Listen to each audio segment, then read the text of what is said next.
कहां लेकर जाता है ये उसको अंदाजा नहीं लग पाता। एक भगवान का नाम उस व्यक्ति को कहां तक लेकर जाता है ये अंदाजा नहीं लग पाता। आप परमात्मा के नाम के लिए, आप भगवान के नाम के लिए, आप परमात्मा के नाम के लिए आप आगे तो बढ़िए, परमात्मा आपको इतना आगे बढ़ा देगा कि आपको देखने वाले लोग ढेर लग जाएंगे। आप परमात्मा के नाम को लेकर आगे तो बढ़ो, आप भगवान के नाम को लेकर अग्रण्य तो होइए, आगे तो बढ़िए। परमात्मा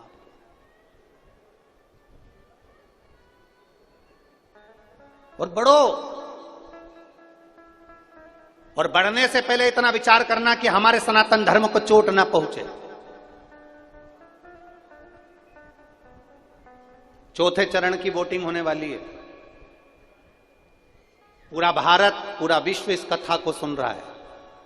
चौथे चरण की वोटिंग होने वाली है और मेरा निवेदन है एक एक सनातनियों से, अगर आप मेरे राम से स्नेह करते हो, मेरे कृष्ण से स्नेह करते हो और शंकर से स्नेह करते हो तो वोट डालने जरूर जाना। जाओ वोटिंग करने के लिए, अपने सनातन धर्म की रक्षा के लिए, अपने राष्ट्र की रक्षा के लिए, गौ माता की रक्षा के लिए, बहन बेटियों की रक्षा के लिए, आने वाली पीढ़ी की रक्षा के लिए वोट डालने जाइए। घर से निकलो, धूप वूप मत देखो, गर्मी मर्मी मत देखो, निकलो बाहर, जाओ वोट डालो।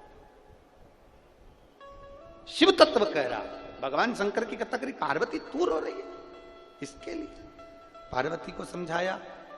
ऐरावत हाथी का वर्णन आया, फिर वर्णन आया कि विष जो निकला उस विष को कौन को दिया जाए, किसको दें हम इस विष को, कौन पिएगा ये विष, कौन धारण करेगा ये विष, कौन पी सकता, किसकी सामर्थ्यता है विष पीने की।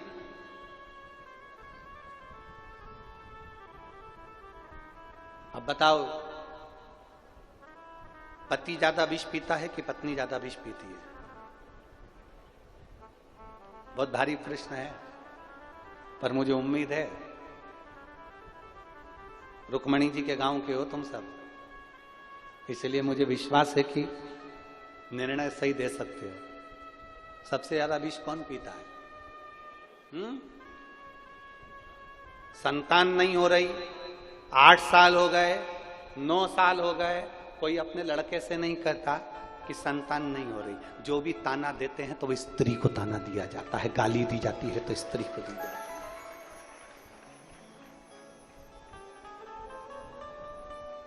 घर में तकलीफ आई, ताना दिया गया स्त्री को, जब से इसके पांव पड़े, जब से हमारा घर ही सही नहीं है। ताना किसको? स्त्री। अब दुनिया के लोग कहते हैं कि विष किसने पिया? जम के बोलो, जम के, बहुत अच्छे से बोलो, जरा दमदारी से। विष किसने पिया? देवाधिदेव महादेव। पर जरा अच्छे से जिसने शिव पुराण सुन रखी होगी उसको मालूम होगा, जैसे ही महादेव विष पीने के लिए खड़े हुए, हलाहल विष उनके हाथ में आया और वो विष जैसे ही महादेव कंठ पर उतार रहे थे, इतने में माता दुर्गा भवानी आद्य शक्ति पार्वती को लगा ये विष मेरे पति के अंदर ना उतर जाए। पार्वती जी कंठ पर जाकर बैठ गई और सारे विष को झेल लिया।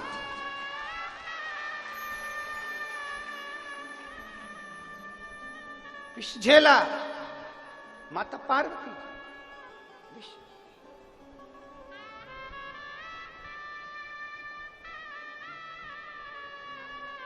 ये विष अंदर ना उतर जाए। शंकर भगवान का नाम नीलकंठधारी हो गया। नीलकंठधारी पर कोई पूछे अंदर ये नीलकंठ कैसे पड़ गया? क्या विष की तपन इतनी तीव्र थी कि कंठ नीला पड़ गया? नहीं, मेरी जगत जननी भद्र काली मां दुर्गा कंठ के अंदर बैठकर विष को झेल रही थी। विष खुद ने झेला, आद्य शक्ति ने, दुर्गा ने, भवानी ने। ये जितना विष है संसार का, ये जितना पुरुष नहीं झेलता उतना माताएं झेलती है। घर में रह के तो देखो रे भेड़ू, घर में रह के तो देखो। तुम तो आधे से ज्यादा समय दुकान पर, खेत में, खलियान में, काम में, नौकरी में, सर्विस में निकल जाता है। जो घर में रहती है उससे पूछो कि दिन भर में कितना विष पीती होगी, उससे पूछो कितना विष पीना पड़ता। कंठ पर झेल कर रखी है मां आद्य शक्ति दुर्गा भवानी। आद्य शक्ति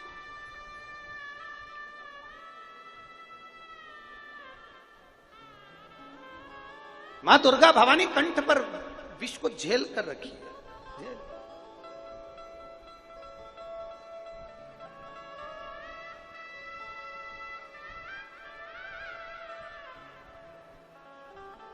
एक राधा जी का भी प्रसंग आता है। राधा जी भी जब भगवान कृष्ण को खीर में विष दिया गया, तब राधा जी ने अपनी छोटी सी उंगलियां उस खीर के पात्र में डाल दी। खीर इतना मीठा हो गया कि विष का ठिकाना नहीं पड़ा। तब भगवान कृष्ण राधा से कह दिए, राधा मीठे रस से भरोड़ी राधा रानी लागे, तुझमें मिठास है राधा। राधा संबोधन में मिठास है, राधा शब्द में मिठास है। जो समझे तो ना, समझे तो नारी स्त्री विष पीती है, विष पीती है। कंठ पर मेरी माता शक्ति ने, दुर्गा भवानी ने विष को झेल लिया, विष को झेल कहा। देवादिदेव महादेव ने स्मरण किया पार्वती का, माता पार्वती का स्मरण कर, मां जगज्जननी का स्मरण कर रहा है और माता पार्वती का स्मरण किया। हे पार्वती, मैं विष पी रहा हूं, बस इतना तो बोलना था और भगवान शंकर के कंठ में पार्वती जी विराजमान हो गए। समय आया, अमृत सामने आया। अमृत, विष लेकर तो देवता आ गए थे, पर अमृत लेकर तो देवता आए ही नहीं, पीछे ही सलट लिए, पीछे ही। किसी को किसी का पड़ा हुआ मोबाइल मिल जाए ना, तो वो इतनी देर तो किसी से पूछता थोड़ी ना, उतनी देर में तो जेब में सलटा लेता है। क्या पूछे वो? किसी का सोने चांदी की रकम मिल जाए तो कौन पूछ रहा है, कौन आवाज लगा रहा है, कौन बोल रहा है? जेब में सलटा लिया। अब हाँ, अगर किसी की टूटी हुई चप्पल मिल जाए तो बोलो, बोलो जम के बोलो जरा, सलटाएगा जेब में?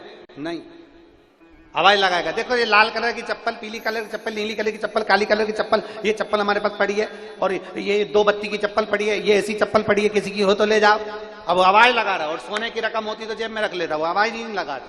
उसी तरह विष निकला तो देवादिदेव महादेव के पास पहुंच गए। बाबा विष निकला है, पूरा हलाहल विष है, पूरी पृथ्वी कांप रही है, इतना भयंकर विष है। शंकर भगवान कहते क्यों घबरा रहा, ला मुझे दे दो। और अमृत निकला तो एक देवता नहीं आया, अमृत निकला तो एक भी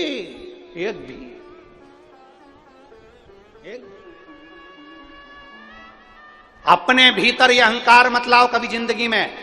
कथा मैंने कराई, अपने भीतर ये अहंकार मत लाना कि मैंने ये सा करा, अपने भीतर ये अहंकार मत लाना कि मैंने ये करा। नहीं, अगर शिव महापुराण की कथा हुई है तो जितना हक श्री ओम प्रकाश जी जायसवाल जी का है, जितना हक प्रकाश जी जायसवाल जी का है, जितना हक अध्यक्ष महोदय जो श्रीमती नवनीत जी राणा जी का है, जितना हक, जितना आप लोगों ने सेवा करी, उतना हक एक झाड़ू लगाने वाले का भी है, एक सेवा करने वाले का भी है, एक भोजन बनाने वाले का भी है, एक सेवाकारी करने वाले का भी है। ये कथा किसी एक की नहीं, संपूर्ण परतवाड़ा की, संपूर्ण विदर्भवासियों की है, जिसको लोगों ने सुना, धारण